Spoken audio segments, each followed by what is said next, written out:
There you go.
So welcome everyone to our Bhāgavata Sravana program.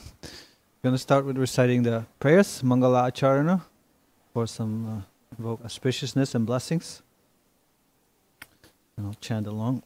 Om Jnana Timirandasya Jnananjana Shalakaya Chakshurun Militam Jena Tasmai Sri Gurave Namaha Shri Chaitanya Manobhishtam Sthapitam Yena Bhutale Swayam Rupa Kadamayam Dadati Swapadantikam Vandeham Shri Guru Sri Yuta Padakamalam Shri Gurun Vaishnavamshcha Shri Rupam Sagrajatam Sahagana Raghunathanvitam Tam Sajivam Shradvitam Savadhutam Parijana Sahitam Krishna Chaitanya Devam Shri Radha Krishna Padan Sahagana Lalita Shri Vishakanvidamscha Nama Om Vishnu Padaya Krishna Prishthaya Bhutale Srimate Bhaktivedanta Swaminiti Namine Namaste Saraswate Deve Gauravani Pracharine Nirvishesha Sunyavari Paschatya Deshatarine Nama Om Vishnu Padaya Krishna Prishthaya Bhutale Srimate Bhakti Siddhanta Saraswati iti namine Shri Varshabhani Videvi Dayitaya Kripabdaye Krishna Sambandha Vijnana Dayine Prabhave Namaha Madhuryo Jvala Prema Sri Rupa Nuga Bhaktida Shri Gaura Karuna Shakti Vikrahaya Namostute Namaste Gauravani Shri Murtaye Dinatarine Rupanuga Virudhapa Siddhanta Dhvantaharine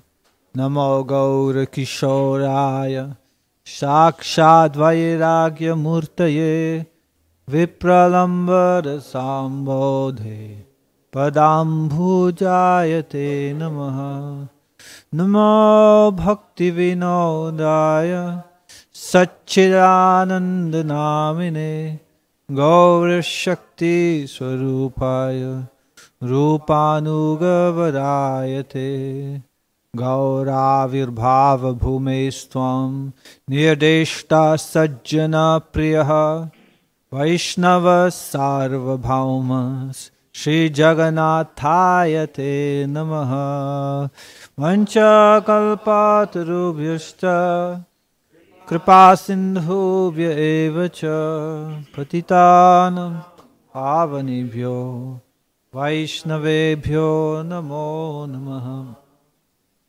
Namo Bhava Krishna Prema Pradayate Krishnaya Krishna Chaitanya Nam Gauratvishe Namaha Panchatattvatmakam Krishnam Bhaktarupa Swarupakam Bhaktavataram Bhaktakyam Namami Bhakta Shaktikam Hey Krishna Karuna Sindho Dinabandho Jagatpate Gopesh Gopika Kanta Radha Kanta Namostute Jayatam Surato Pangor Mama Manda Matergati Matsarvasva Padam Bhaujao Radha Madana Mohano Divyat Vrindaranya Kalpadrumadaha Shrimad Ratnagar Simhasanasthau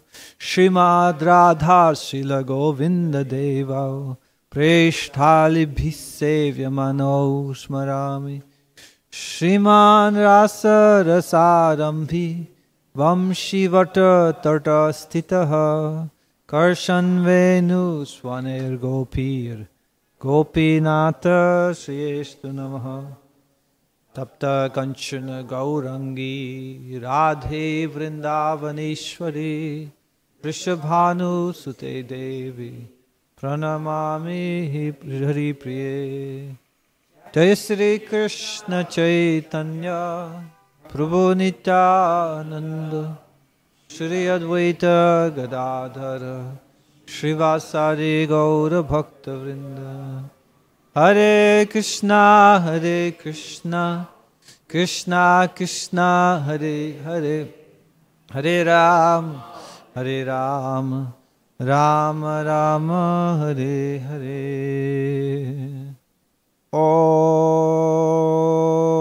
Namo Bhagavate Vasudevaya Om Namo Bhagavate Vasudevaya Om Namo Bhagavate Vasudevaya Om Namo Bhagavate Vasudevaya Om Namo Bhagavate Vasudevaya Om Namo Bhagavate Vasudevaya Narayanam Namaskritya Naram Chaiva Narottamam Devim Saraswatim Vyasam Tato Jayamudhirayat Nashta Prayeshu Bhadreshu Nityam Bhagavata Sevaya Bhagavatyuttama Shloke Bhaktir Bhavati Naishtiki Mukham Karoti Vachalam Pangum Langayate Girim Yat Kripatamaham Vande Shri Gurum Dinatarinam. So, we're reading today from Srimad Bhāgavatam, Canto 10, Chapter 13, Text 40. This chapter is called Brahma Stealing the Boys and Calves. So I've been speaking on this for several sessions of Bhagavad Sravana already, from the beginning of the chapter. So the chapter starts where Krishna is sitting down with his friends to have lunch. And as they're very joyfully having lunch, they see that the calves are wandering into the forest. And the coward boys, Krishna's friends, are very afraid that something will happen to the calves. So what happens is that Krishna says, "Don't worry about it." He goes after them. He goes looking for the calves. Meanwhile, Brahma, the firstborn being in the universe, the creator of the universe, appears and he steals all those boys and he puts them to sleep with his mystic power. He transfers them to a place by his mystic power. He's a great mystic.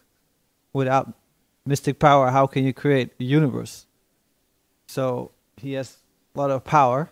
But he wanted to see, he knew Krishna is also very powerful. He had already exhibited some very special feats, like killing some very great and powerful demons. And he knew that he somehow knew that this is Vishnu, but still a little bewildered that this boy, this is, they say this is Supreme Lord, or supposed to be the Supreme Lord, but he's sitting there with his friends, like eating sweets and fruits from their plates and putting it in his mouth, and his friends are going on his plate and putting it in their mouth, and they're joking and laughing. It's a little bewildering. How is this like very kind of innocent boy who doesn't even know like what's proper etiquette of clean and unclean, etc. How is this God? So he wanted to test. So then this was his test. He took the boys away. So there was a deeper purpose of Krishna also arranging this, or his his energy called Yogamaya arranging this pastime to create a special loving exchange between him and his devotees. All the cows and elderly ladies of Vrindavan, they all had great affection to Krishna, for Krishna. They also had their own son and their own calves, but they had greater affection for Krishna than for their own calves and their own children. So they had this desire in their heart, like, I also want to take care of Krishna, just like Mother Yashoda does. Mother Yashoda, she's Krishna's mother, so she can fully take care of Krishna, and dress him and feed him, and in so many different ways she can directly serve him. So they all greatly appreciated Mother Yashoda. They weren't like envious or jealous, but they just also had this desire that, oh, if I could only serve Krishna like that in such an intimate way. So Krishna fulfilled that desire by expanding himself in every cowherd boy, in every calf. So in the last class, in the last session, these different exchanges were described, how all the residents of Vrindavan became so much more affectionate to Krishna, who had now appeared as their own sons. So their affection increased. The affection of the cows for the calves increased. And the affection of the elderly gopis towards the son had greatly increased. And also of the cowherd men. So Balaram is observing all of this. And he's bewildered. What's going on here? Like, this is very unprecedented that they have so much affection. It wasn't like that. So then he concludes that something is going on here, and I can't figure it out. So it must be some very great mystic power, and can only be Krishna's own energy. So then Krishna tells him, yes, this is what happened. Brahma took away the calves and the boys, and I expanded in all of them.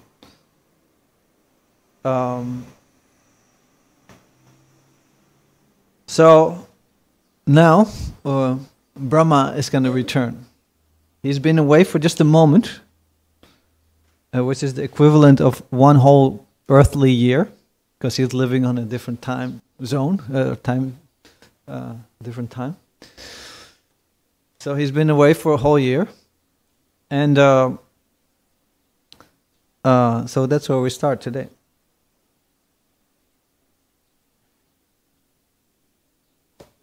It's 13, chapter 13, text 40.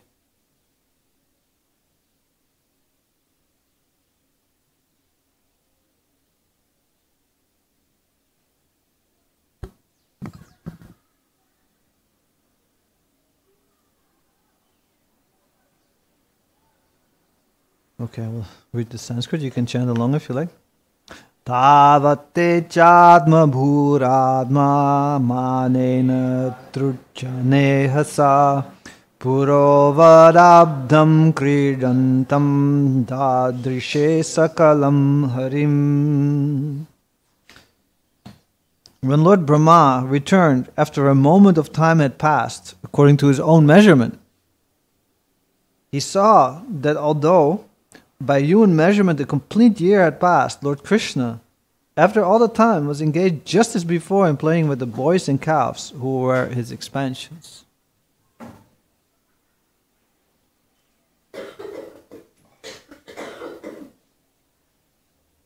So Prabhupada mentions here in the commentary that Balaram wasn't there. Balaram wasn't there that day when Brahma stole the cows, Balaram, Krishna's elder brother, because it was his birthday. And he had to stay home because his mother was performing some ceremony for him at home as is customary for a birthday. So, and now exactly 1 year had passed, so Balaram is also not there. He's not seeing Balaram also because he's at home.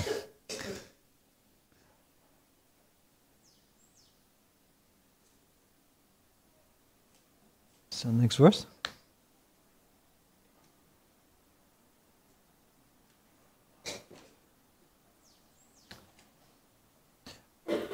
Yavanto gokule bala savatsa sarva eva hi maya sayeshayaname najapi punaruttitaha. Someone wants to read?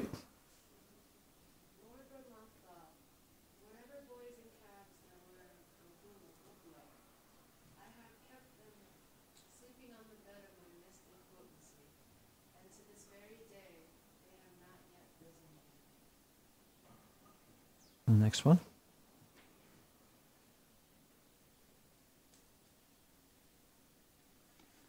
Itta etetra kutratya manmaya mohitetare kavanta eva tatrabdham kridanto vishnuna samam. Continue reading, please.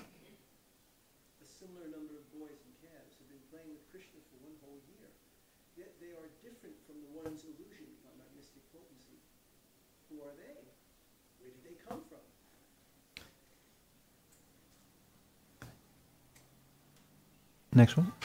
Evam meteshu bhedeshu chiram dhyatva sa atma bhuhu sachake kattare neti gyatum neshte katanchana. Please read.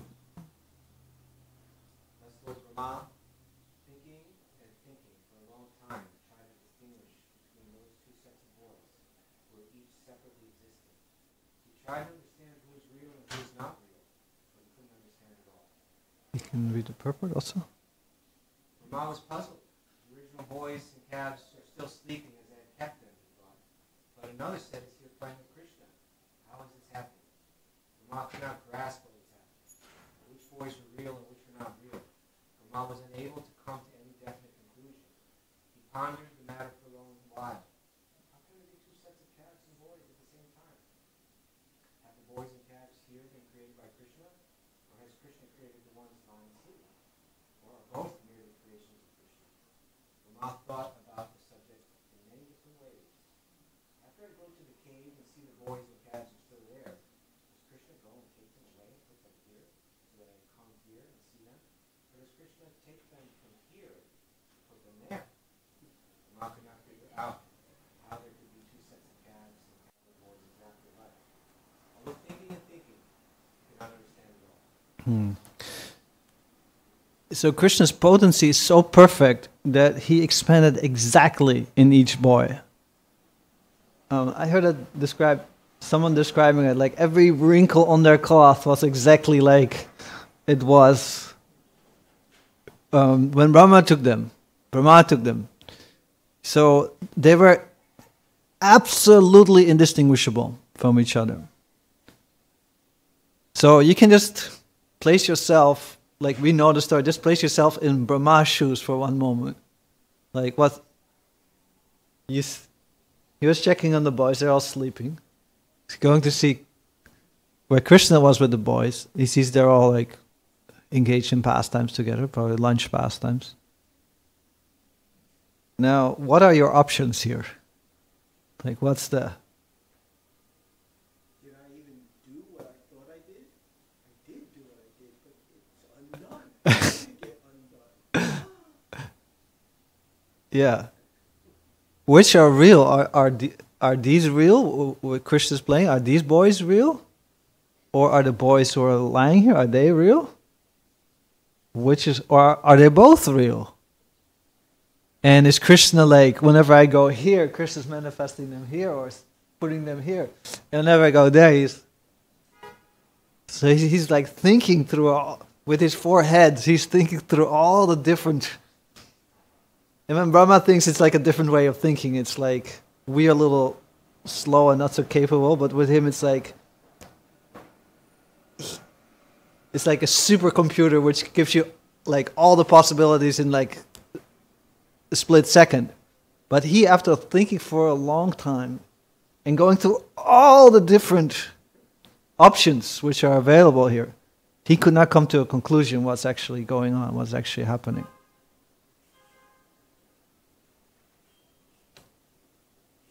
Okay, next verse.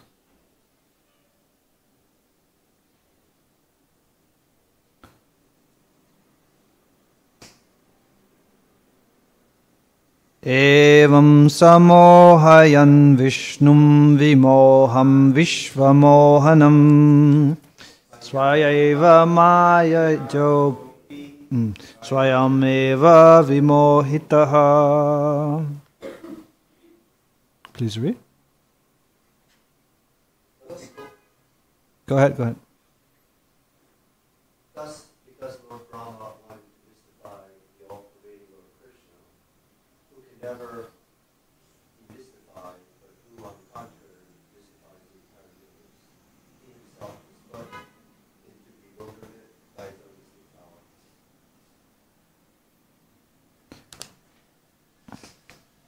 So if you look at Sanskrit, so evam, thus, samohayan Vishnum, while he was trying to bewilder Vishnu, who is, and Vishnu is called Vimoham, who is devoid of all illusion, is impossible to bewilder him. On the contrary, he is Vishvamohanam. He is the one by whom the whole universe is put into bewilderment. What is the bewilderment? What's the Vishvamohanam?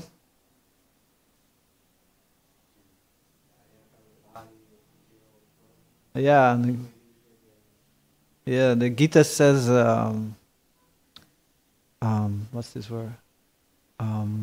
Tribir guna maya bhaver ebi sarvamidam jagat mohitam nabhijanati mam ebya paramaviyam.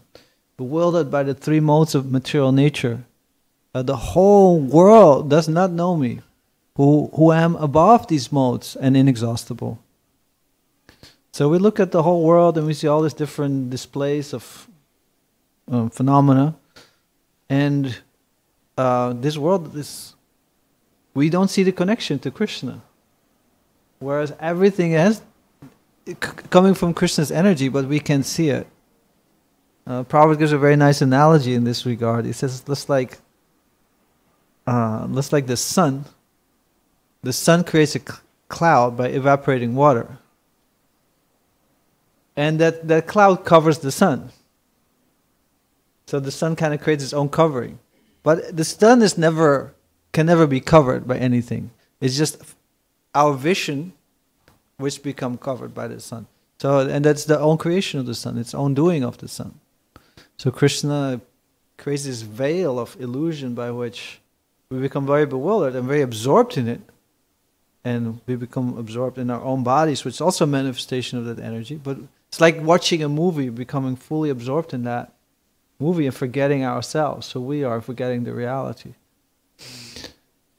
So this is the bewilderment, Vishvamohanam. The whole universe is bewildered, that thinking that this is a separate manifestation and Vishnu has nothing to do with it.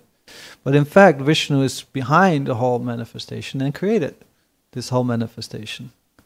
And is also creating that bewilderment by which we cannot see him.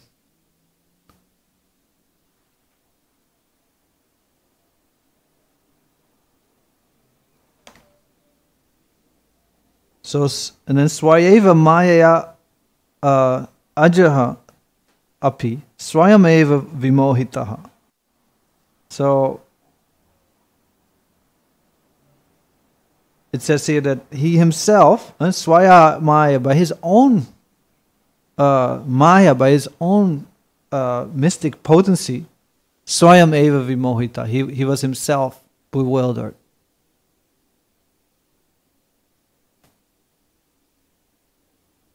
So I'll read here the purport. Brahma wanted to bewilder Krishna, who bewilders the entire universe. The whole universe is under Krishna's mystic power. Mama Maya Duratyaya. But Brahma wanted to mystify him. The result was that Brahma himself was mystified, just as one who wants to kill another may himself be killed. In other words, Brahma was defeated by his own attempt. In a similar position are the scientists and philosophers who want to overcome the mystic power of Krishna. They challenge Krishna saying, What is God? We can do this and we can do that. But the more they challenge Krishna in this way, the more they're implicated in suffering. The lesson here is that we should not try to overcome Krishna. Rather, instead of endeavoring to surpass him, we should surrender to him. Sarva dharman parijjaja mam ekam sharanam vraja. Instead of defeating Krishna, Brahma himself was defeated, for he could not understand what Krishna was doing. Since Brahma, the chief person within this universe, was so bewildered, what is to be said of so-called scientists and philosophers? Sarva dharman parijjaja mam ekam sharanam vraja. We should never give up. We should give up all our tiny efforts to defy the arrangement of Krishna. Instead, whatever arrangements he proposes, we should accept. That is always better, for this will make us happy. The more we try to defeat the arrangement of Krishna, the more we become implicated in Krishna's maya. Daiva yesha gunamayi mama maya adurajya. But one who has reached the point of surrendering to the instruction of Krishna is liberated, free from Krishna maya. The power of Krishna is just like a government that cannot be overcome. First of all, there are laws, and then there's police power, and beyond that, there's military power. Therefore, what is the use of trying to overcome the power of the government? Similarly, what is the use of trying to challenge Krishna? So, Prabhupada kind of brings it home for us here. What is the essential lesson he's pointing out of this pastime?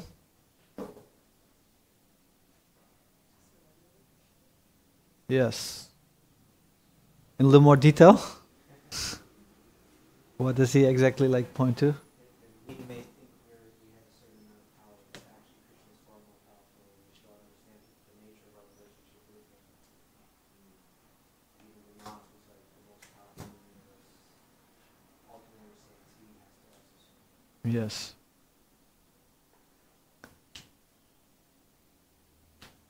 Yeah, he says here, Brahma was defeated by his own attempt. In a similar position are the scientists and philosophers who want to overcome the mystic power of Krishna.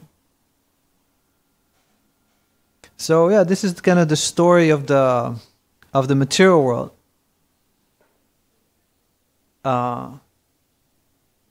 There's this recording of Prabhupada's. Yes.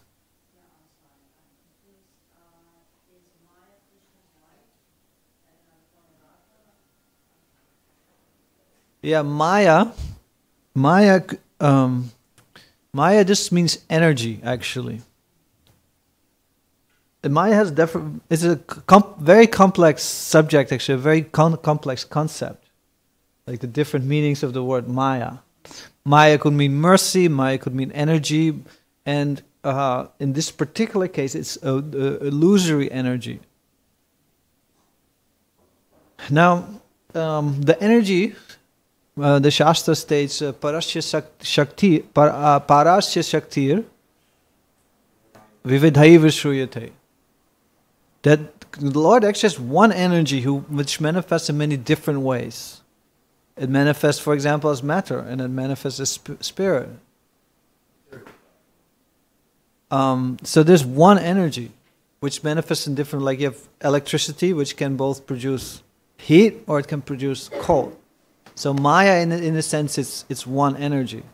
So in this spiritual world, that energy acts as what's called Yoga Maya, and it manifests all the different pastimes, all the different leelas of the Lord, manifests the different forms of the devotees, and the Vaikuntha planet where the pastimes take place. So Yoga Maya is the energy which manifests Krishna and his pastimes. But for those who turn away from Krishna and who want to enjoy separately from him, that Yoga Maya becomes what's called Mahamaya. And acts in an opposite way. It covers the soul. It creates the material world. Like Yoga Maya creates the spiritual world, manifests the spiritual world. That Mahamaya manifests the material world and covers the jivas. with what's called avidya, which is the essential potency of this Mahamaya platform, the illusory material energy. Now, avidya means ignorance. It covers the living being. Ignorance. We become ignorant of who we are. We become ignorant of who God is, and we try to be a separate entity in this world. So that's the effect of Mahamaya. So it's essentially the one energy which acts in different ways. So sometimes Maya means Yoga Maya, sometimes it means Mahamaya according to the context.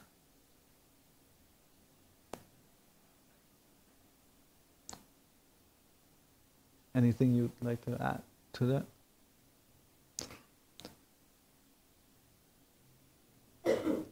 So we see here Brahma is really bewildered by this Yogamaya potency of Krishna, like it's all part of his lila.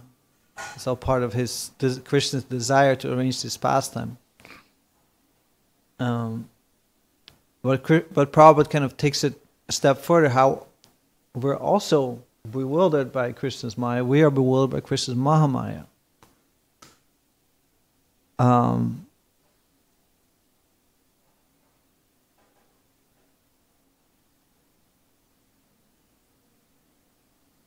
And as a result, Prabhupada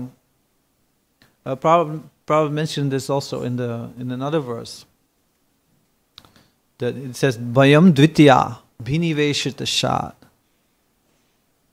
That we are in this, the principal symptom of us being in this material world is that we are afraid. We have experienced fear. We're all afraid what happens next. Why? Because we're absorbed in this energy. Abhiniveshita Shat, in this secondary energy, which gives us a secondary identity. We have an original spiritual identity, but now we have a second identity. So we're absorbed in that, then there's so much fear because that identity is temporary. Like we may be like the top of the world, but tomorrow it may be very different. So, and why is that? Ishada Petasya, because we turn away from Isha, from the Supreme Lord. Viparya Smritihi, and therefore there's a reversal which happens. Instead of being a servant of God, we become a competitor to God, and that's the material world, where everybody's trying to compete with God, and as such, there's so much challenge against God. Like Prabhupada said, what is God? And why do we even need God? We can just manipulate this world according to our own ways. Like we now have science and so many different ways how we can, and it gives us so many ways how we can manipulate this world and exploit this world for our own purposes. Yes? Our question, though, is about is Maya Krishna's wife and relating it to Radha. So Oh yeah. if you could talk a little bit about how that energy you just described manifests in Krishna's Leela and the narrative. Like, what is the relationship with Yoga Maya and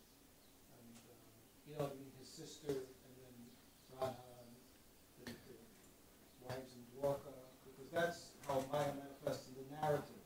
Right.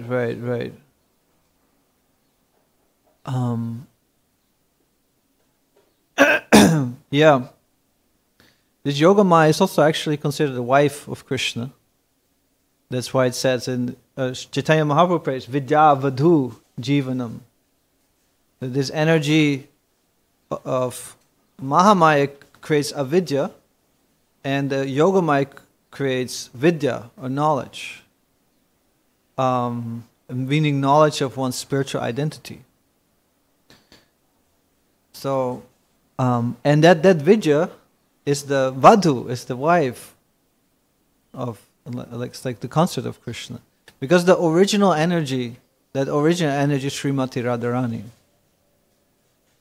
But she also manifests in many different ways, in different features. So Yogamaya is another feature of Radharani, who's the original potency. In the Krishna's Leela, she manifests as his sister, so not as a wife. In the original feature, is a wife, but in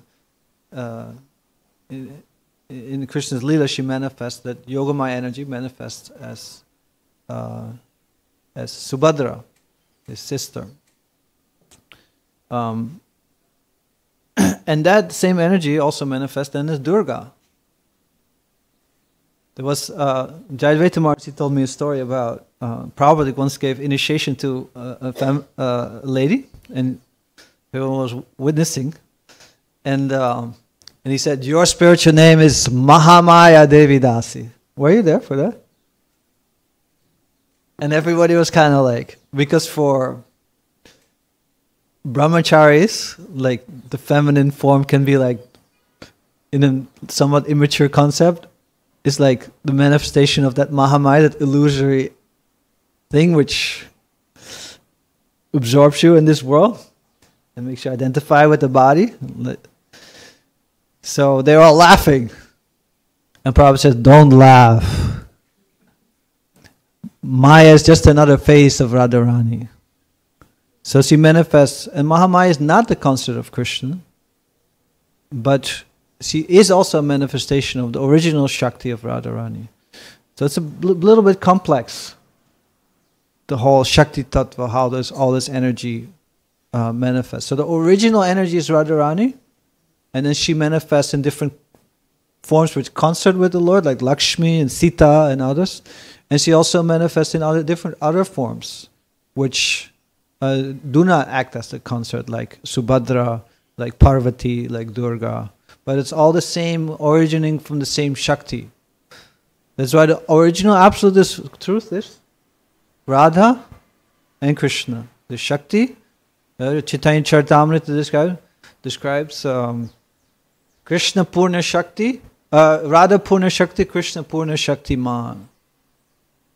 That Krishna is the original source of energy, the Purna Shakti Man, one who's the possessor of the energy, and Radharani, she's the Purna Shakti. She's the full energy of Krishna. I have a question for you, for the scholars especially. What is the scriptural evidence of Radharani being the Purna Shakti?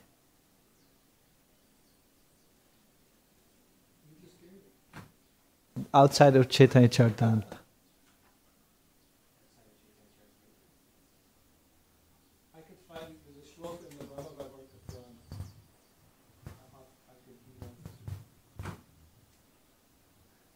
Yes. This is the first time I hear that Krishna has a sister. Can you go more into about the sister and what's her name? Yeah, I'd like to hear more about Krishna's sister and her name slowly. Thank you. Her name is Subhadra. And I don't know, so it's not so much describes about her. You can see, if you see deities of Lord Jagannath, we're going to have Rath Yatra pretty soon, in a few weeks. You find three forms. It's Krishna. The blackish form is Jagannath. Whitish form, Balaram, his elder brother. And then in the middle, yellow form, Subhadra. That's his sister. So she gets married to Arjuna, his pastimes. And when she gets born, then she's born first from Yashoda.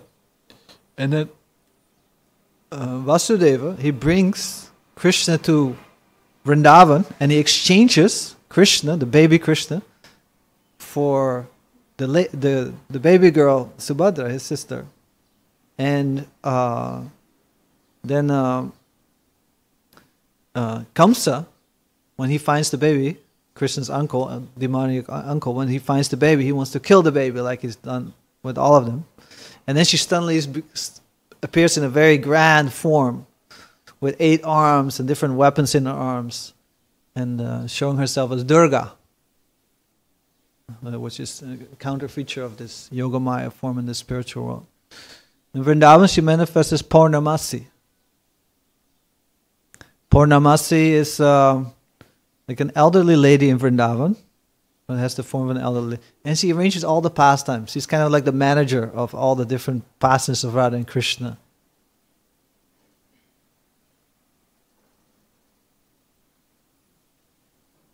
So and in Dwaraka, in Krishna's more opulent manifestation, she is Subhadra, and she also, I assume, has the same function that she arranges those pastimes. She's the energy which makes those pastimes happen. So, for example, Krishna wants to go to the assembly house to meet with his family. And then that Yogamaya energy immediately sends his chariot and his chariot Daruka to come. Krishna has some desire to, and then she makes the arrangements for it. Krishna wants to play water sports with his queens, and she makes the arrangements for it. So that's her, she facilitates the whole entire spiritual world where Krishna's pastimes are central. In the form of Mahamaya, she facilitates us in the material world. But the only difference is that here she has a trident. And the trident has three how do you say this? Yeah, tines. The first time I'm hearing this word. So these represent the threefold miseries. So we're trying to enjoy Maya here. We're trying to enjoy her. When we're not actually entitled to enjoy her. So she responds, she reciprocates with us with her trident. And we get three miseries. Miseries from our own mind and our own body. Miseries from other living beings, like mosquitoes and politicians, our wife, our husband, our children, etc. They give us pleasure also, but it's all mixed. And then miseries of nature is too hot, too cold, etc. So this is the result. So, and our business here in this material world, the business of the conditioned soul, it's summarized by a poet named Milton. He wrote a very famous treatise called Paradise Lost. Anyone knows what I'm going to quote?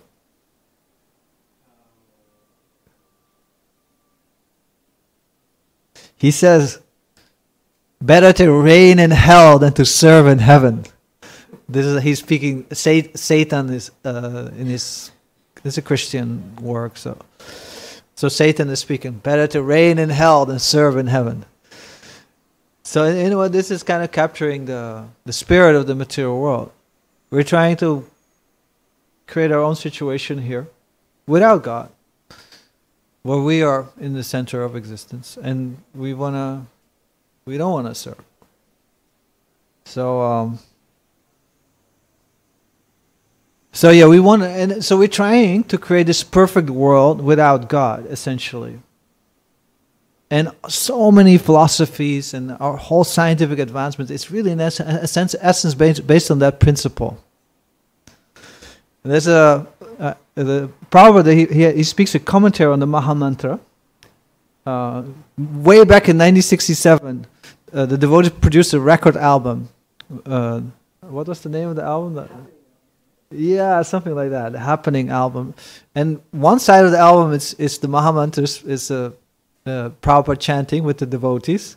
Hare Krishna, Krishna Krishna, Hare Hare, Hare Rama, Rama Rama, Hare Hare.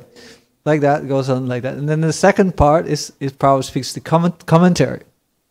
So in there he says, by nature we're all Krishna conscious entities, but now due to the illusory energy, we've forgotten that, paraphrasing. Then he says, and the more we try to exploit the resources of nature, the more we're becoming entangled in her complexities. So I always heard like complexities.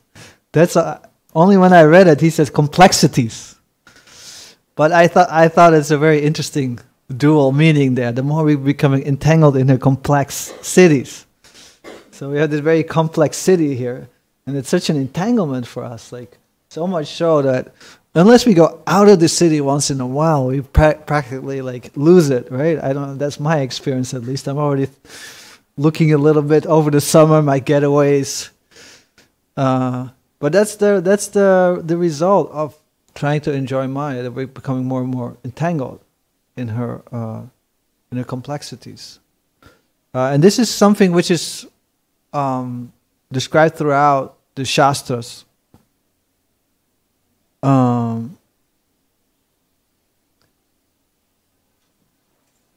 There's a beautiful verse of Prahlad Maharaj. We can pull this up. Probably, of course, this is 7:9:17.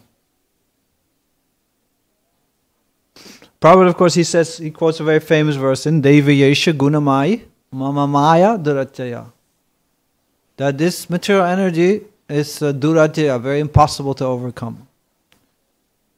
You can't overcome these miseries. We're trying to enjoy, but we cannot overcome the miseries which this energy imposes upon us. Although we try in all different ways, we cannot. And that's the hope, that somehow by manipulating the circumstances we'll become happy in this world. But that's impossible. And it takes a while for us to kind of get that. Right? We may understand this philosophically, but we're still always kind of trying to adjust the circumstances so that we create a perfect or a more perfect life for ourselves. But yet we always experience so much frustration in trying to do that.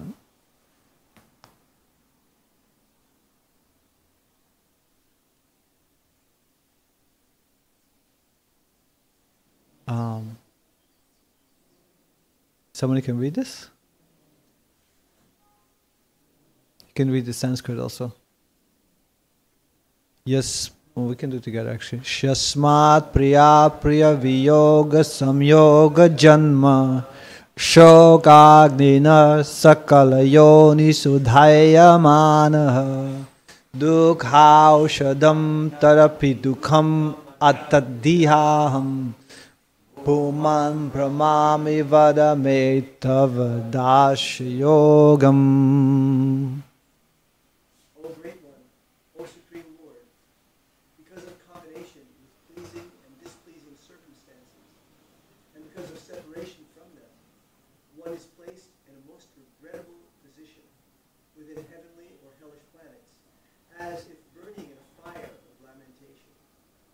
Although there are many remedies by which to get out of miserable life, any such remedies in the material world are more miserable than the miseries themselves. Therefore, I think if the only remedies are made in your service, kindly instruct me in such service. Can we do purport? Shall I continue? Yeah, please. Prahlad Maharaj aspired to engage in the service of the lotus feet of the Lord.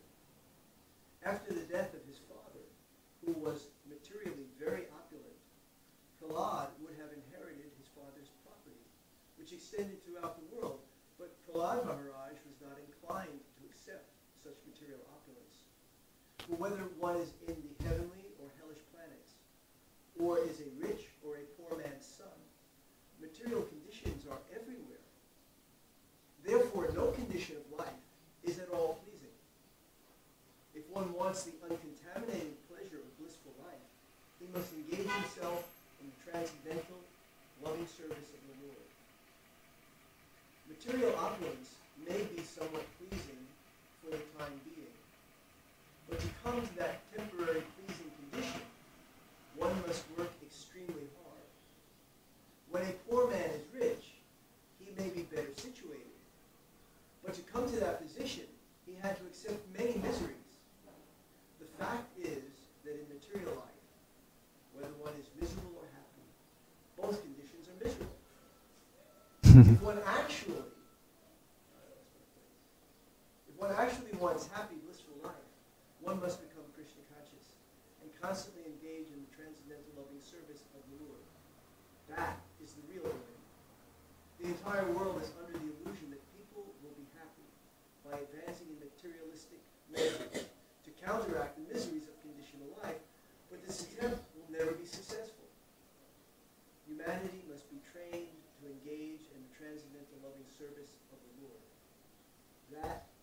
purpose of the Krishna consciousness movement. There can be no happiness in changing one's material conditions. For everywhere there is trouble and misery. Can you move up again to the verse? So this is an interesting dukkhaushanam. He says the medicine for dukkha, for unhappiness, tad api dukkham. That also is another dukkham. And can you just move to the translation? And Prabhupada translates this: although there are many remedies by which to get out of miserable life, any such remedies in the material world are more miserable than the miseries themselves. Now that's a very interesting statement. Any thoughts on what do you think Prabhupada means here?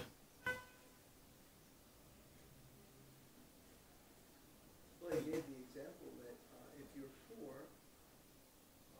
being rich is more pleasurable, but in order to become rich, you have to undergo so much hard work that it's an extreme misery. People work, they lose their health, they are separated from the ones they love, they haven't time to engage in the pleasures that they wish to, and they're always worried about antagonists who might, their competitor might overtake them and they lose out. So this is one aspect of what he means, but it can be seen in practically every endeavor. Very nice, thank you. Any other thoughts on this? To be with Krishna and to serve Krishna, the way I understand, maybe I am wrong, that you have to renounce everything and just be with Krishna. So how do you live in this world? What is the balance? When we live in a world like this, we have to support yourself financially. Nobody is giving anything. So how do you balance that? That's what I want to know. Unless you go and live in a temple and give your life to the temple, I don't know how many people can go and live in a temple. So I would like you to say something, how to balance. Yeah, we may get to that. I just want to kind of stick to the topic, but hopefully we can address that as we go along. Right now we're looking at this statement. Thank you for your point, though. It's definitely very valid. How is because we experience misery, right? And we're trying to find some remedy for that. Like, we have a headache, and we take aspirin, right? Is it more miserable than the misery themselves? Well, it seems that the nature of the design of the material world is being revealed. In other words, it seems to me, I know I have a mind that thinks like this, and it seems that maybe all minds are prone to think like this. But we think that if I can make enough adjustments in my life, I'm going to get to a point where everything is good. Right? Where there's no more miseries will come my way. So if I make enough money, if I marry the right person, if I get the right house, if I get the right job, if I achieve this certain goal that I'm trying to achieve, then, and that's not too far ahead. I can look at that and I can see that I can get there. But it's just not how things work here. The way things work is even when you get there, and you find that there are new problems, or new issues that disturb your peace and your contentment and your satisfaction and your pleasure. And so it's foolish to continue to think that way, to think that I will solve all my problems and find happiness by making the material adjustments that I need to make. To find contentment or happiness, we need to adjust how we respond to these states. So it's not that we're trying to stop the sources of our suffering, but we're going to adjust how we understand them or perceive them.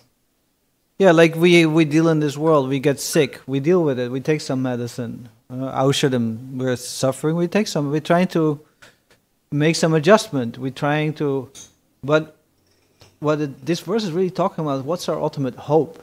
What is our ultimate conception or our ultimate faith? Can I, by my own strength or by the arrangement of friends and family and material science, etc., I can become happy like that? No, you cannot. So it's talking about like an ultimate conception, an ultimate faith in what will give us ultimate satisfaction. Yeah, Mangalarti?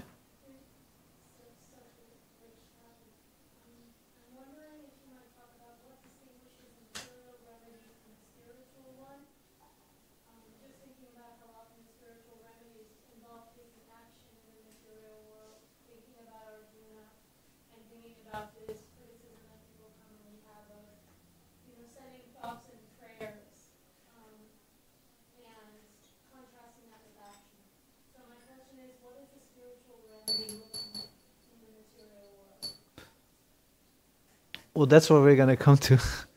It's the ultimate spiritual remedy, as Prabhupada says, and Prahlad Maharaj says here, Tavadasya Yogam. Its engagement, its connection to your dasya, to your service. Krishna service, yes. So, and even like that becomes our ultimate hope. Prabhupada uses this terminology as anatha and sanatha. And when you in India, of course, we see many dogs, and especially in Bombay nowadays, like people also in India, as they are kind of following the West, or taking certain habits in the West, they also normally, previously in India, they wouldn't keep dogs in the house. Nowadays in India, you see some dogs are kept very nicely in the house, so they look very nicely groomed and well fed, and then you see the street dog. In very deplorable situation often. Many diseases, and they have many street wars amongst each other. So it's a very sad situation to see. So, but one has a master and the other doesn't. So when the living being has lost his connection with Krishna, then so many miseries are there. But when you have under the shelter of your master, of Krishna, then you're happy, you're taken care of.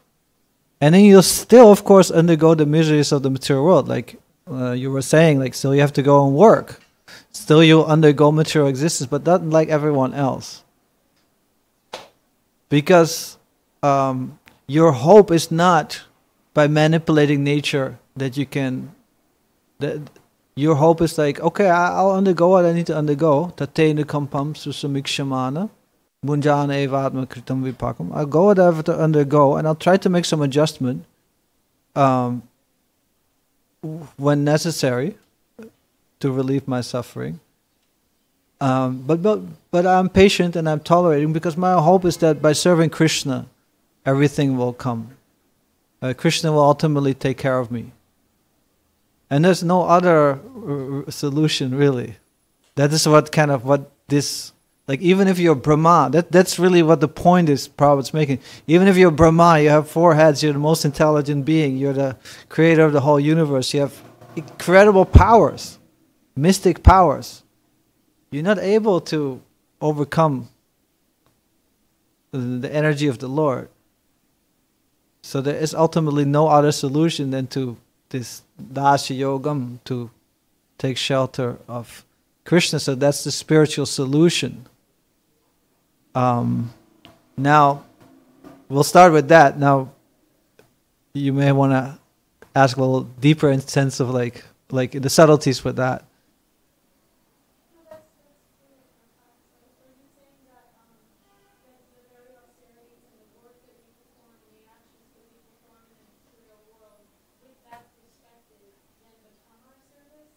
Yes. we undergo material existence with Krishna on our side. Because we're undergoing material existence. But we see how these adverse conditions are actually also kind of a grace of the Lord to draw us closer to Him. So there's a beautiful verse, one of my favorite verses in the Gita, gives us like a formula how to undergo material existence as a devotee. Machita sarva durgani mat prasada tarishyasi. That when you become conscious of me, by my grace, sarva durgani tarishyasi, you'll overcome all obstacles. Because you're devotee or not, like you're devoted to Krishna or not, you will have to undergo so many miseries and obstacles of material life like everyone else. But one has Krishna on one side to navigate through them, to attain the highest goal, to finally go back to Godhead.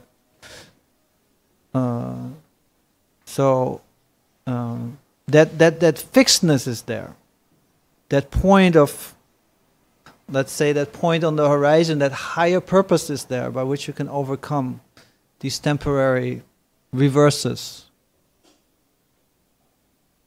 And then he said, but if you don't hear me, if you don't, because he also directs, Krishna is very personally involved with the devotee, he directs us through these different circumstances, from within the heart and through others, to the guru and through sadhus.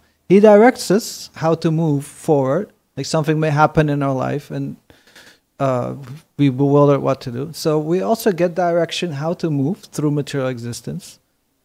If we're sincere, that reciprocation will surely come with Krishna. So we have to learn to hear his direction. Apichetvam ahankaran na shoshasi. But if you don't hear me because of your false ego, thinking like, oh, I can adjust, I can make the arrangement, and just purely depending on your own strength, na shoshasi, if you do not hear me, vinangshasi, then you'll be lost. Then you just kind of start dwelling your own path. So it's important that we hear Krishna's direction as it comes through us. To us through his authorized representatives, the Shastra, the devotees, and Guru, the Chaitya Guru coming within our heart. Now, of course, we cannot hear God directly speaking within our hearts, but we also have intuitions. We can also not just take that lightly, because we're engaged in devotional service, and Krishna says, if you engage in devotional service with love, you are my devotee. I reciprocate with you. I'll give you understanding how to come to me. That means also how to deal with certain circumstances and navigate through them and to eventually reach Him. So He'll give that understanding. So we also get understanding what to do in particular circumstances. But then we want to confirm that. We want to discuss that with other devotees and some spiritual authorities to confirm our intuition. But we also have to take that into consideration, that when we have a strong intuition or a strong sense of, oh, Krishna's like telling me that, and we can also take that seriously. So like that, if we take those directions, this is really how we surrender, by taking those directions. Krishna's direction coming through others. And that gives us that higher purpose, higher perspective by which puts everything else in the difficulties we're undergoing, puts that in perspective. I hope that was somewhat clear. And that also kind of answers your question, how to... so there's no need to give up the world. One can stay in this world. We just have to take Krishna's direction from wherever we are. Through the Shastra, Guru, Sadhu and Shastra, to the Guru, who manifests externally, the Guru in our heart, the Chaitya Guru, and the sadhus, the devotees, more senior and advanced devotees than us, more experienced devotees than us, and the scriptures. So we take that direction in whatever circumstance we are, in a temple, outside a temple. That's all external. You can be in complete illusion living in a temple, and you can be in complete knowledge working, in the subway or whatever. So, what it's about taking the direction. Kustubeji, you had like I think it's really brought attention to the amazing verse here. mm, And it's, and again, kind of repeating what I said before, but I think what it's showing, like in other words, what is wisdom? You know, if we try to contemplate that, what is wisdom? My understanding is it means that like a person that's wise kind of is maybe moving a little slower in the sense that like they're slowing down to recognize what's really happening here. Whereas most people are not so aware and they're just moving as they're impelled to move. The wise person can kind of look at it from a broader perspective, understand what's happening, usually react on a kind of a peaceful level. You know? And so when I'm reading this verse, it's saying that there's a combination of pleasing and displeasing circumstances. yeah, So most people don't stop to think about the nature of this world is that it's a combination of pleasing and displeasing things. We might, rather than kind of recognize that inescapable truth, that we think, let me arrange this world so that it's always pleasing and never displeasing. Let me do what I can to make that happen. Whereas the wise person says, that's not this world. That's another world. Right? But this world will always be a combination of pleasing and displeasing. And then, so then Prahlad Maharaj goes on to say, and a person that's not so wise is going to think, let me remedy this. But because the world is designed this way, then the remedy becomes painful itself. yeah, And so there's no escaping it. There's just no getting away from it. And then we can stop and look. I mean, we can name so many examples, right? yeah, Like, for instance, disease, right? We come up with remedies for diseases, but what we never come up with is a solution for disease itself. We might solve one disease, but then suddenly another one appears. Or even the remedies, like they're all these horrible diseases. And so then someone comes along and they invent this vaccine. Oh, thank God, we've made tremendous progress. Now we have this vaccine. But either another disease appears, or even there's questions about like, is this vaccine causing problems? Yeah. Is it causing autism or something like that? And so now as a parent, you're tortured, right? Do I give the vaccine or do I not give the vaccine? Is there an answer? You take something like plastic, right? You have this, well, metal has all these problems. It gets rusty, it's old, it's a little heavy. Well, we create this incredible new thing called plastic. In the 50s, it was like, this is like the greatest thing ever, this plastic. It's light, and it doesn't get old or rusty. You can seal it up and everything. But as time goes by, we're realizing there's all these problems with plastic. It's not like those natural things that will naturally decompose and so on. There's nowhere to put it all anymore. And you have to drill all this oil out of the ground and create these horrible polluting factories to create it. And so it's creating more problems than it's solving. And everything is like that. Every time you go away from the natural plan that kind of provided through Shastra and so on, every time you try to get around it, it catches right back up with you and you're made a fool of again and again and again. And so, again, the wise person says, why am I trying to solve all the problems? Why am I not trying to learn how to respond to the problems? Why am I not accepting? So that verse that you also the verse that you quoted that much by becoming conscious of me, you will pass over all these problems. It doesn't say that by becoming conscious of me, I'll take away all the problems. yeah, But by becoming conscious of me, you'll pass over all of this. You'll learn how to adjust to it. Your consciousness will remain the same, whether it's pleasing or displeasing. yes.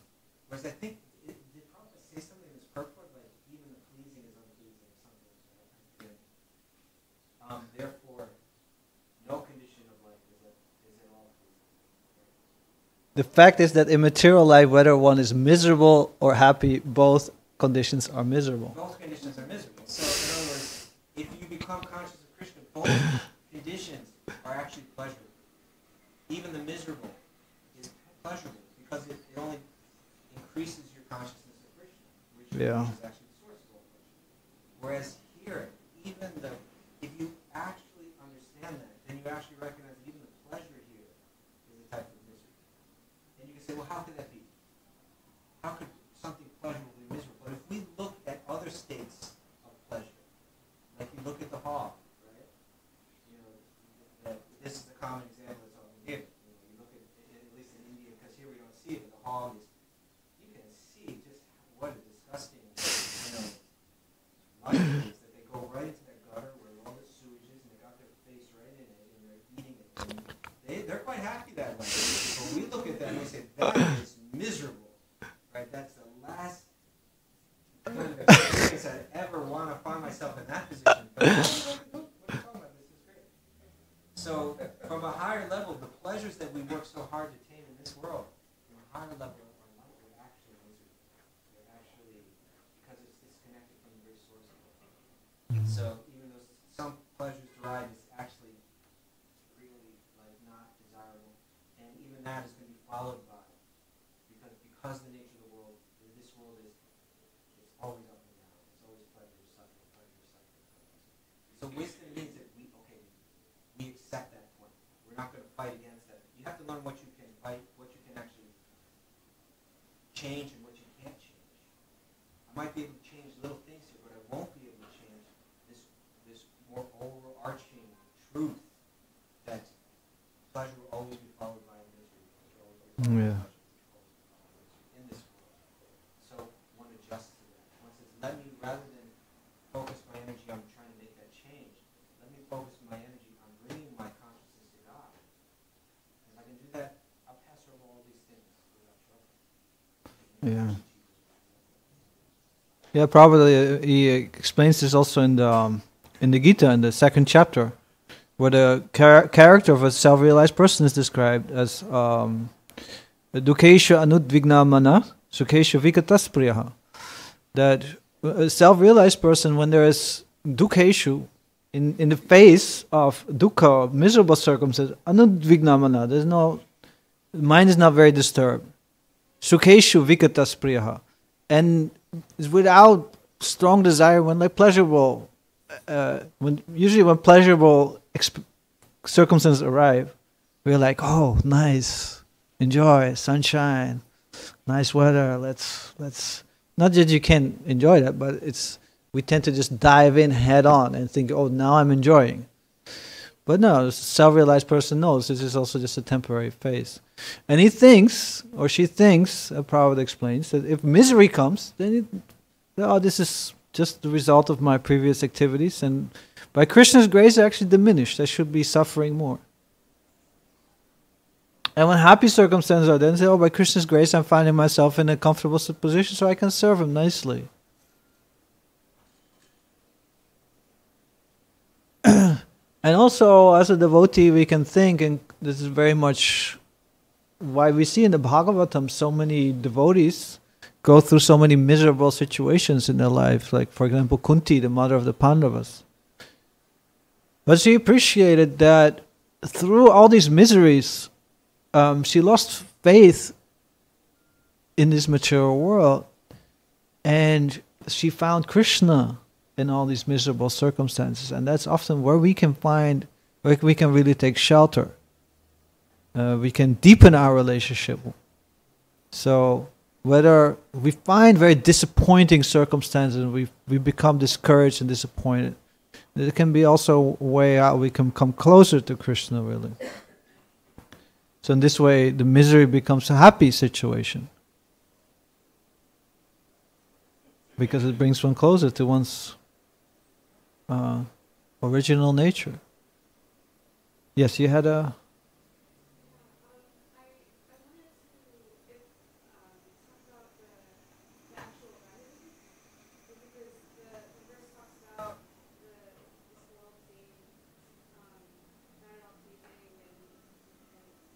It's pleasing, and sometimes pleasing, sometimes not pleasing. Right, ultimately. Yes.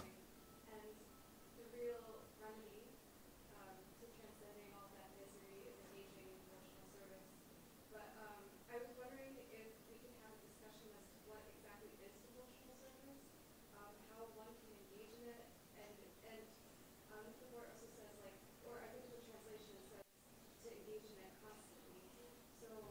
what does it look like on this level? Like, is it something that we can only do at the temple? Is it something that we can do at home? Like, what's the underlying meaning of engaging in devotional service constantly?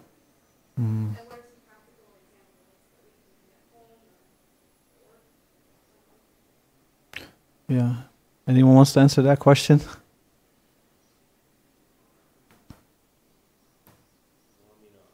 small point on that is like, you think, well, how can I, if you have a job where you just go and make money and you're making money for other people, and you're not really like helping anyone.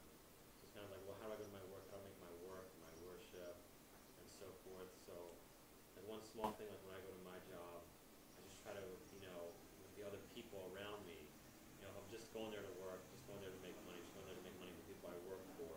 There's nothing really sort of devotional service about that. If I see one of my friends who I work with, like, Monday morning just miserable, it's like, they're complaining. It's like, oh God, how can I help? Like, how can I help? What's wrong? And just kind of like offering a little help to maybe other people at work. Not that your work is really helping any other people, but you're helping other people that work with you.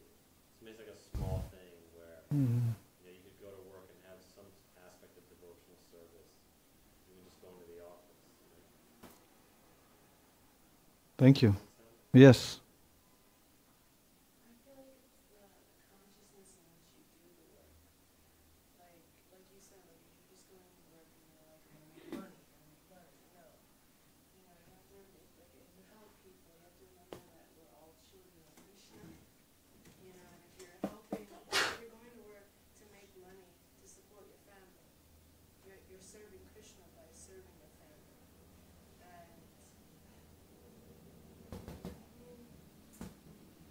And all I can really say is the consciousness in which you do. You have to remember that Krishna gave you everything you have. And, first thing when you wake up, wow, Krishna, thank you. I woke up today. Today's another day where I can serve you.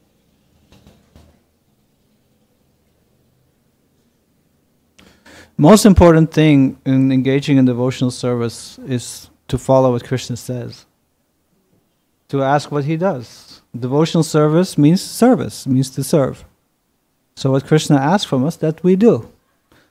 Now he doesn't ask a lot from us. He asks a flower, a fruit, some water. He asks twice in the Gita, man mana, think of me. How do we think of him? We chant Hare Krishna. We hear about him. We think of him like that. Man mana bhava mad bhakto, become my devotee. Try to identify yourself not as such and such, our secondary identity. Try to identify yourself as an eternal soul, as a part of the Supreme Being, and as part of the Supreme Being, your eternal nature is to serve him in different ways, like thinking of him. Majaji, worship me. A little advertisement here. We're soon starting a home worship course. How you can worship Krishna in your home, make him the center of your home. Very simple, different ritual processes, how you can connect with Krishna. As Krishna says in the Gita, we just quoted it, offer me a fruit, a flower, etc. That based on that principle of offering something pleasing to Krishna. And Mam Namaskaru, offer your obeisances to Krishna. These four things, thinking of Krishna, becoming his devotee, worshipping him and bowing down to him with devotion. These are like essential practices of bhakti, direct bhakti. And there's many, many more. You can read a book called Nectar Devotion if you haven't done so. But there are many ways how we can directly connect with Krishna. And that becomes then the foundation of our life. Our life becomes to serve Krishna. And why do we work? To serve Krishna. So I can pay for an apartment, I can worship Krishna in my home, I can pay for I can come to the temple, I can come to different programs, I can give some dakshin to the deities or to certain projects. Everything becomes, when our identification becomes, I'm a servant of Krishna, then everything in our life starts to revolve around that. How to serve Krishna with whatever I have. with my mind, with my words, with my intelligence, with my money, with my resources, with my family. So it's about a change of identification. What Krishna's Dasya Yogam, so it connects with Dasya, with the mood of being the servant.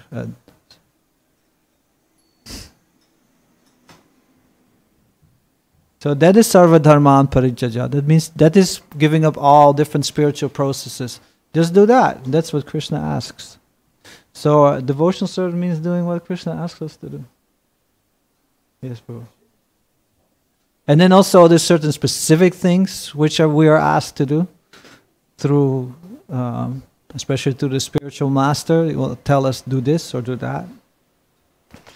And then we don't have to speculate what I should be doing. Then Krishna will we get Krishna's direction through someone else. So then we're very clear. And then we build our life around that. Yes.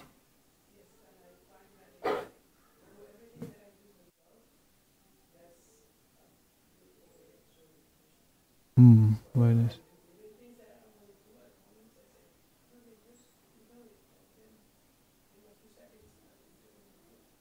Yeah. Thank you. There's a perfect answer you gave. I just want to comment on how the process that you just outlined, remembering Krishna, identifying as his devotee, worshiping him, bowing to him.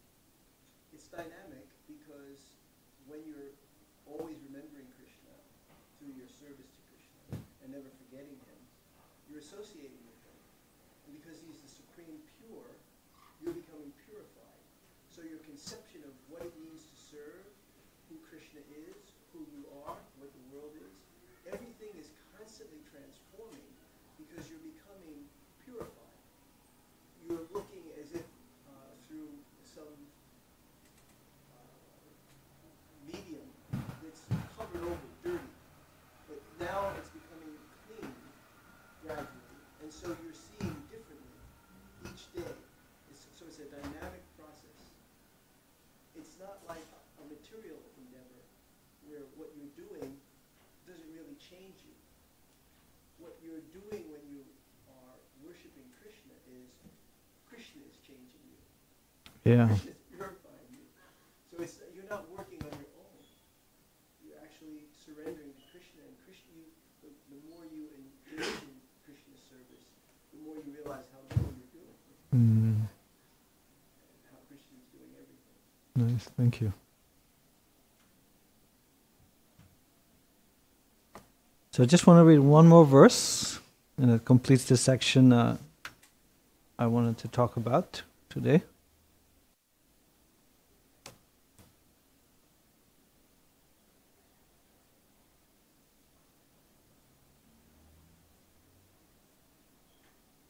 Can you read with me? Tamyam tamovannaiharam kajyotarchirivahani mahati taramayayasham nihanchadmani yunjataha.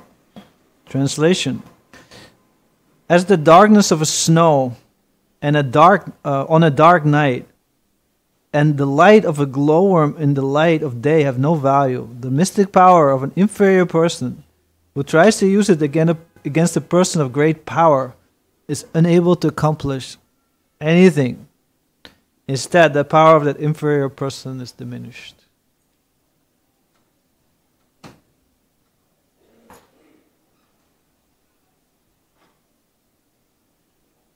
So,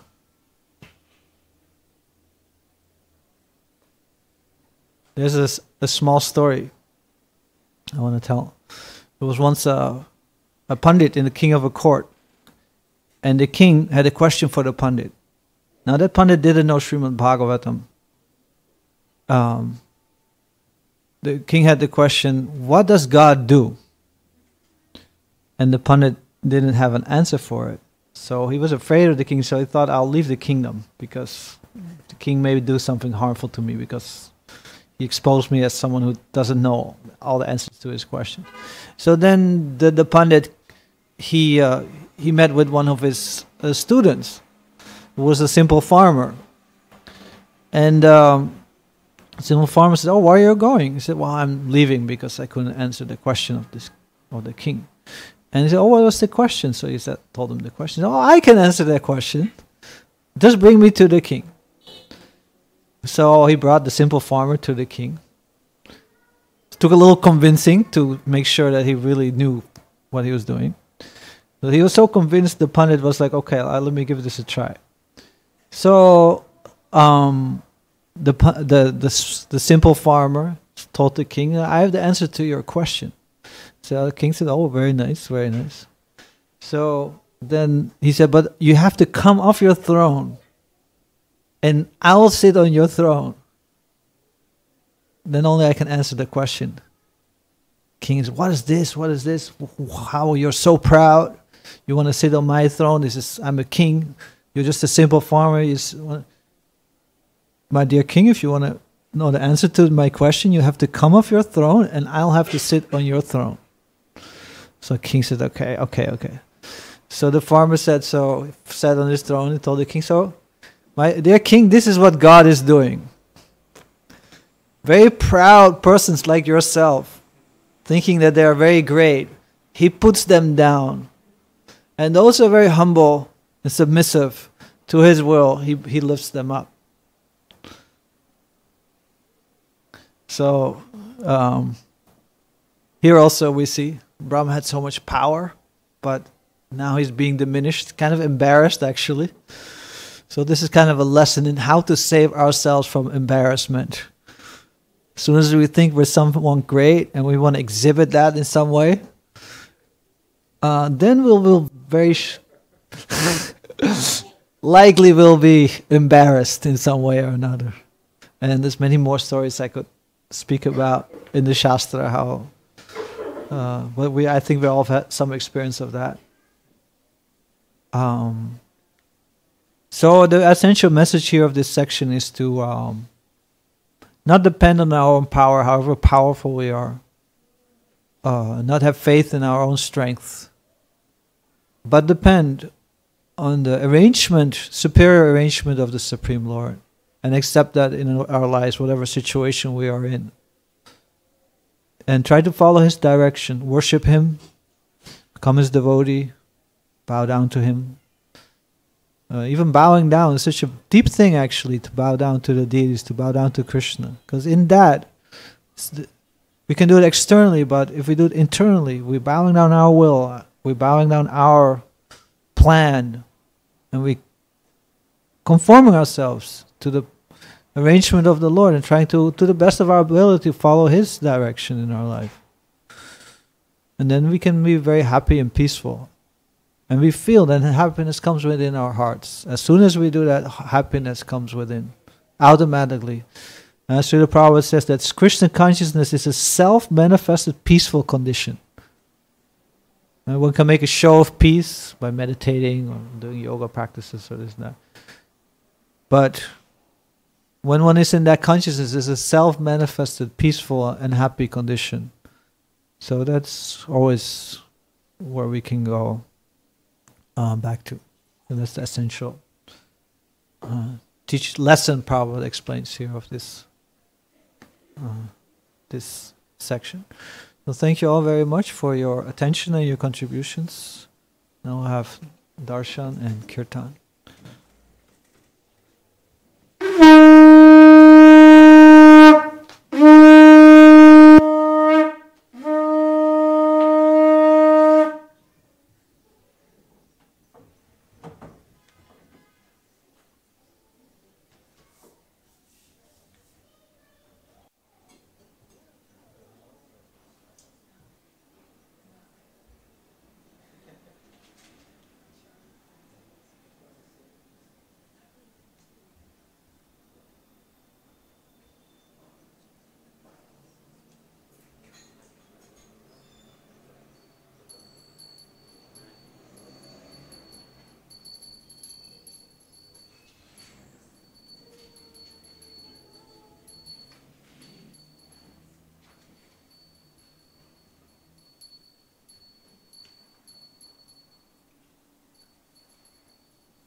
Radha Swami will return for a talk on the just on Bhakti Yoga in general. We don't know what he's talking about, but I'm sure it'll be wonderful.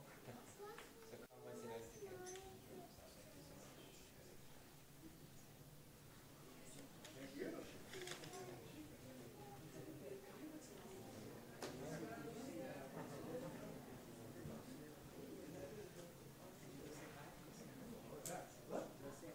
Namaste.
got upset a little bit about, oh yeah, I said okay, this is Mara said that she's cannot accept any disciples anymore.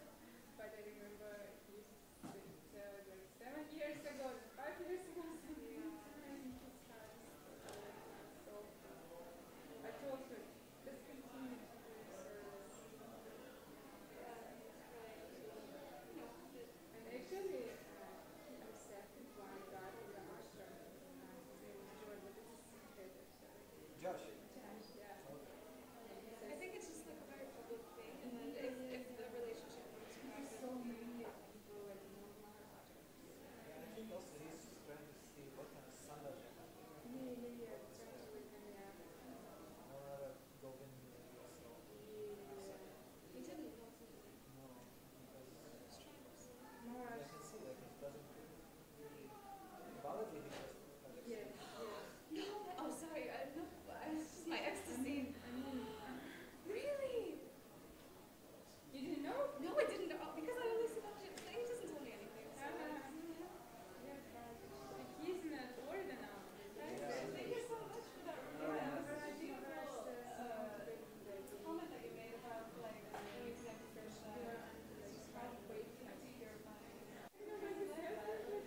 Oh, he's seen it already? Yes. Oh, great, okay. We got samples, we showed it to him, Yeah. and he chose the best one. Awesome. Oh my god.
counter, all the beads are inside, Mm-hmm. and this is perfect for This is perfect, yeah. Great.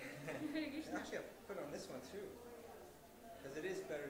Like when I'm walking around, it just attracts attention. Yeah, it's very and easy, everything, right? like, you know, Yeah. very Thank easy. you so Instead, much. Huh? I've never seen anything like that before. yeah, they just made it like about 6 months ago. They're from Russia, Yekaterinburg. They're like very famous there, like Okay. famous kirtanias, and they created this. Nice. Looks very nice. Thank you. Yeah, Hare Krishna.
wrote me a letter.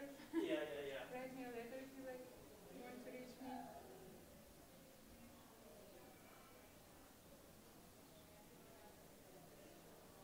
The video is good.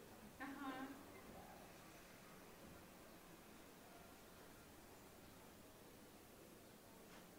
Like that type of life is, in one sense, it's like just really attractive.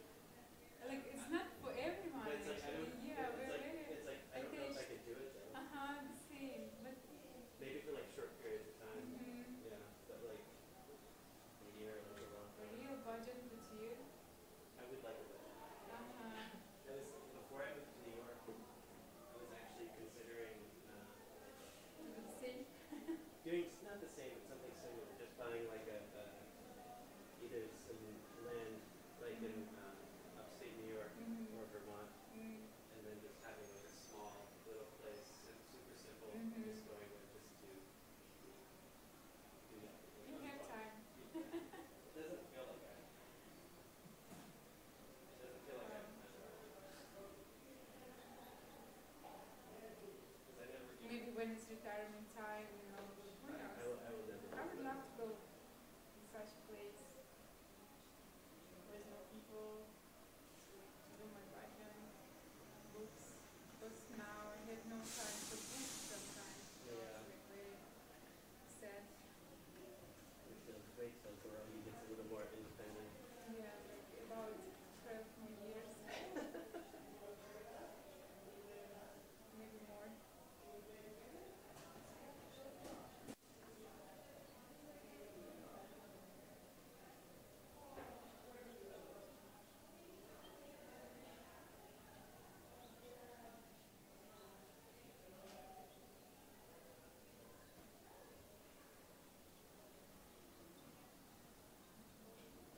And what is he doing if he needs some groceries?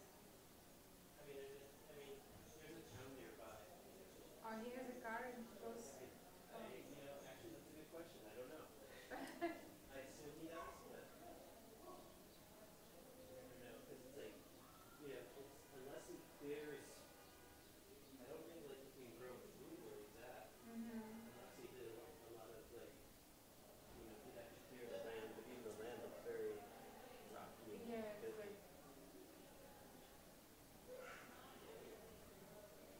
maybe he brings his own soil, you know, do some garden or something. He also has a place that he It's built. like troll house. You know? Yeah. It's like he also has a place that he built in Mayapur. It's not place in my book. In Mayapur, he built it. It's all like super simple, just brick, and it's like across from the Gurukul. Oh. So he just, so he has a place in Mayapur, he has this place here. So and he lives here for some time and goes to my book. Because he helped develop the curriculum for like Bhakti Shastri and Bhakti Vedanta, and then the Bhakti Bhāgavata. So. I've never seen such stories. And, He left everything for and then when you need money, he So that's what he There does. in Mayapur or here? Probably here. But like, I mean, maybe in Mayapur, I don't know. But that's like, There's a lot of devotees to Mayapur now. yeah. So like he does, that's like how he got, before he kind of started traveling, that's what he would do. He just do tattoos.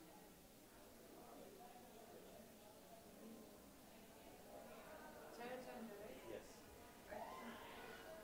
I'll try to find Facebook to see these pictures. Yeah. His house.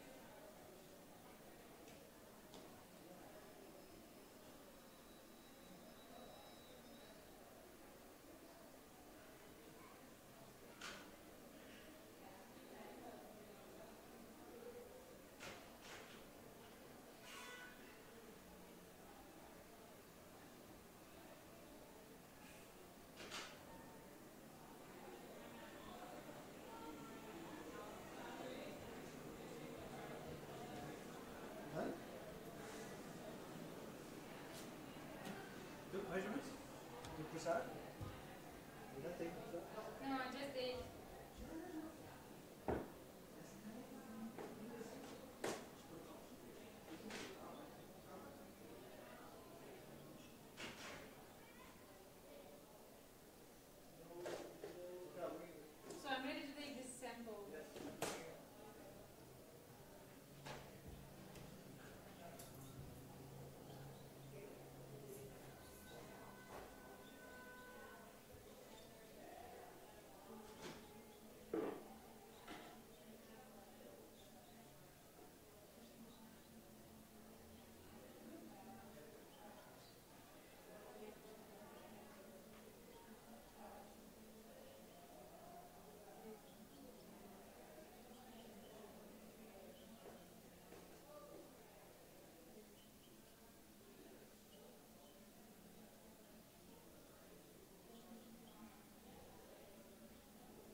white ones, they like, they became really, They become very, very fast. I think that's what he. yeah. But they look quite nice right now.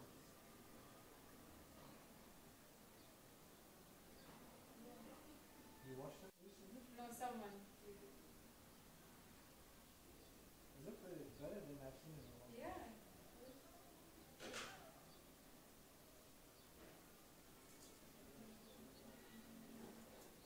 Thank you, Elizabeth. I didn't know.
you can take it to